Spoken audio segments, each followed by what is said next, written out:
एकनाथ शिंदेंची मोठी खेळी, मंत्रिमंडळात 6 नव्या चेहऱ्यांना संधी. अब्दुल सत्तार, तानाजी सावंत, दीपक केसरकरांना डच्चू.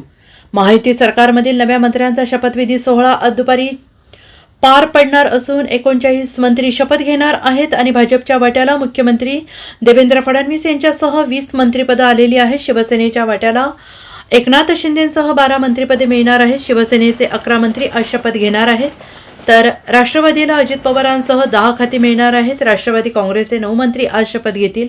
शिवसेनेच्या वाट्याला 12 मंत्रिपदे आले असून आज सकाळपासून मंत्र्यांना फोन करण्यात आलेले आहेत आणि शिंदे गटातील 3 माजी मंत्र्यांना डच्चू मिळालेला आहे, तर 4 नव्या चेहऱ्यांना संधी देण्यात आलेली आहे. भाजप, शिवसेना, एकनाथ शिंदे गट, राष्ट्रवादी, अजित पवार गट यांच्याकडून मंत्रिपदासाठीच्या आमदारांची यादी फिक्स झाली आहे.